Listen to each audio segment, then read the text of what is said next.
Halo teman-teman, perkenalkan saya Natania Dea Elvareta dari Prodi Pendidikan Matematika, Fakultas Keguruan dan Ilmu Pendidikan Universitas Kristen Satya Wacana. Nah, kali ini kita akan membahas mengenai keunikan bilangan Fibonacci. Sebelumnya teman-teman udah tahu belum sih apa keunikan bilangan Fibonacci? Kalau belum, langsung simak video berikut ini ya.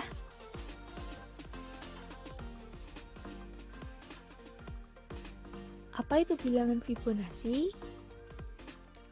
Bilangan Fibonacci adalah suatu barisan bilangan yang mana suku ke n merupakan hasil penjumlahan dari beberapa suku, yaitu suku n pertama dengan suku n kedua.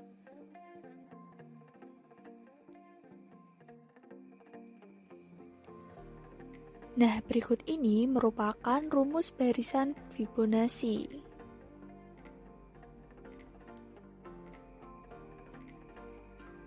Penjelasan mudahnya mengenai bilangan Fibonacci adalah barisan angka khusus yang dibuat oleh Fibonacci dengan menulis dua angka awal terlebih dahulu. Kemudian, angka pada barisan ketiga adalah jumlah dari dua angka awal tersebut. Angka keempat adalah jumlah dari angka kedua dengan angka ketiga. Dan begitu seterusnya dengan aturan menambah dua suku sebelumnya. Nah, berikut adalah urutan dari bilangan Fibonacci.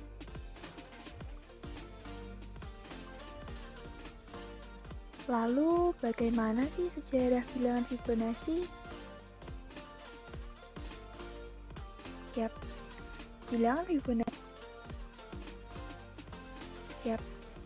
Bilangan Fibonacci ini pertama kali dikemukakan oleh seorang ilmuwan yang berasal dari Italia yang bernama Leonardo da Pisa atau dikenal sebagai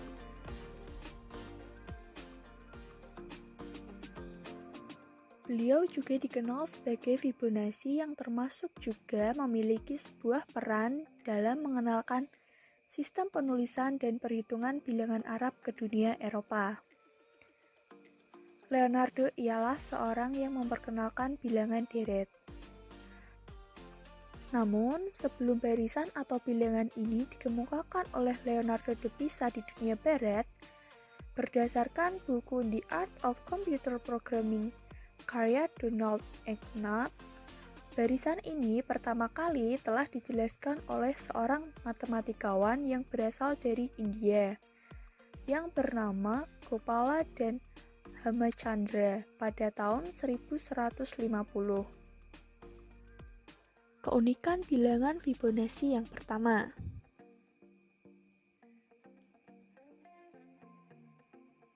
Coba kalian perhatikan, manakah dari angka-angka ini yang habis dibagi dua? Ya, betul sekali. Angka-angka yang habis dibagi dua yaitu 2, 8, 34, 144, dan 610. Coba kalian perhatikan, itu merupakan setiap angka ketiga kan?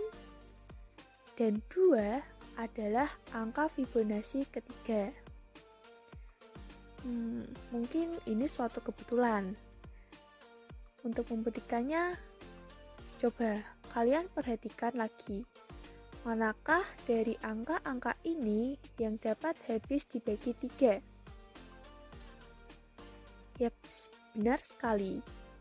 Angka-angka yang habis dibagi 3 yaitu 3, 21, 144, dan 987.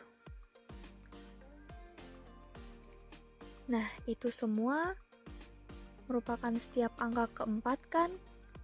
Dan 3 adalah angka Fibonacci keempat. Apakah ini juga sebuah kebetulan? Untuk memastikannya, coba kita perhatikan sekali lagi. manakah dari angka-angka ini yang dapat habis dibagi 5? Nah, betul banget. Angka-angka yang habis dibagi 5 yaitu 5, 55, dan 610. Nah, lagi-lagi itu merupakan setiap angka kelima kan?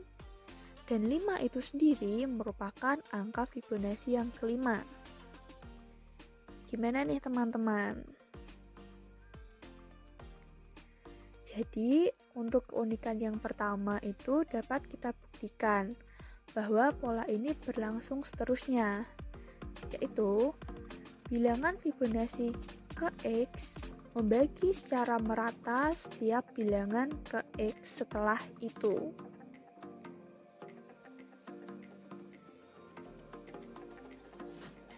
Lanjut pada keunikan bilangan Fibonacci yang kedua. Perhatikan hasil kuadrat bilangan Fibonacci berikut ini. Kemudian, kita jumlahkan hasil kuadrat bilangan Fibonacci tersebut sebagai berikut. Dari hasil penjumlahan tersebut, kita juga mendapatkan angka Fibonacci. Jadi, itu adalah hasil menjumlahkan dua kuadrat sekaligus.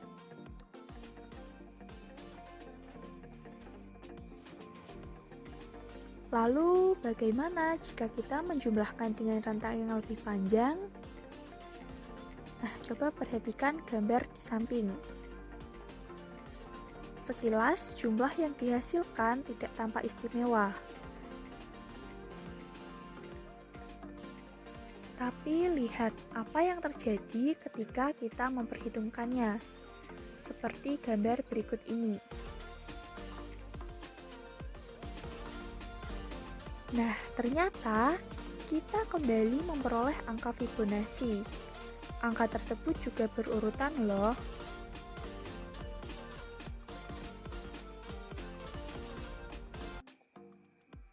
Hal ini dapat dibuktikan pula dengan membuat pola dari persegi panjang. Misalkan, kotak tersebut adalah kuadrat panjang sisi, maka luasnya 1 kuadrat sama dengan 1. Selanjutnya kita gambar satu lagi di sebelahnya, maka luasnya 1 tambah 1 sama dengan 2. Jadi kita bisa membuat persegi panjang sisi 2 di atasnya. Sekarang panjang tepi paling kanan adalah 1 ditambah 2 sama dengan 3. Jadi kita bisa menambahkan kuadrat sisi panjang 3 ke ujungnya. Nah, sekarang panjang tepi bawah adalah 2 tambah 3, yaitu 5. Dan itu membuat tepi paling kiri 3 ditambah 5 sama dengan 8.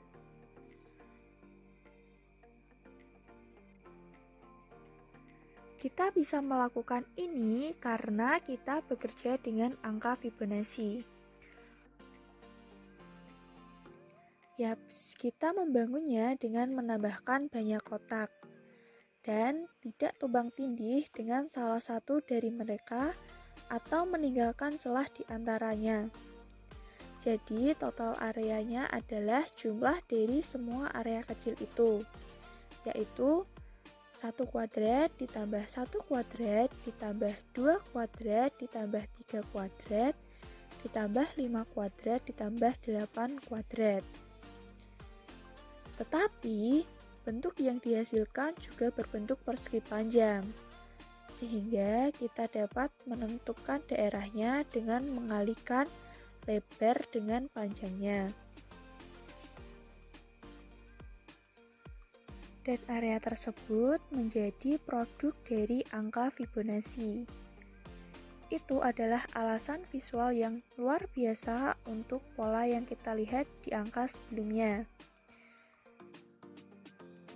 Dapat disimpulkan bahwa F1 kuadrat ditambah F2 kuadrat ditambah F3 kuadrat ditambah seterusnya sampai Fn kuadrat sama dengan Fn kali Fn plus 1.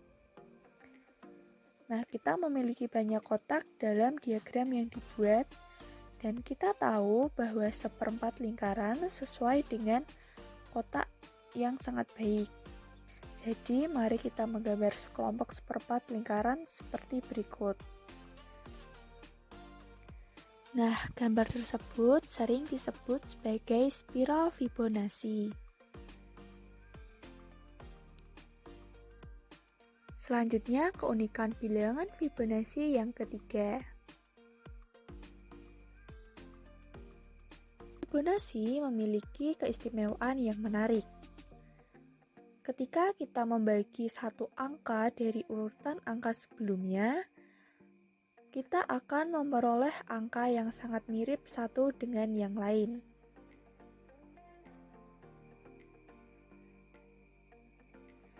Hasilnya ternyata mendekati rasio emas. Nah, mendekati karena perhitungan di samping merupakan hasil pembulatan.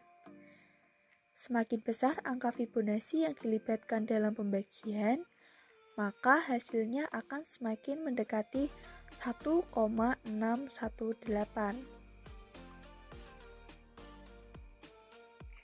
Bahkan, angka ini bernilai sama pembulatannya setelah urutan ke-13.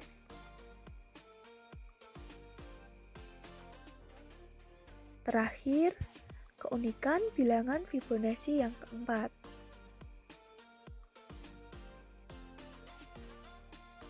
Hampir semua ciptaan Tuhan dianggap mempunyai angka Fibonacci dalam hidupnya, baik itu tumbuhan, hewan, maupun manusia. Berikut ini beberapa fakta yang ditemukan di alam. Yang pertama, jumlah daun pada bunga atau petals. Mungkin sebagian besar tidak terlalu memperhatikan jumlah daun pada sebuah bunga. Dan bila diamati, ternyata jumlah daun pada bunga itu menganut deret Fibonacci. Yang kedua yaitu tubuh manusia. Di sini contohnya tangan. Jika kalian ukur panjang jari kalian, kemudian bandingkan dengan panjang lekuk jari, maka hasilnya sama dengan 1,618. Itu sama dengan rasio emas kan? Dan yang ketiga yaitu pada bunga matahari. Pola bunga juga menunjukkan adanya pola Fibonacci ini. Dari titik tengah menuju ke lingkaran yang lebih luar, polanya juga mengikuti deret Fibonacci loh.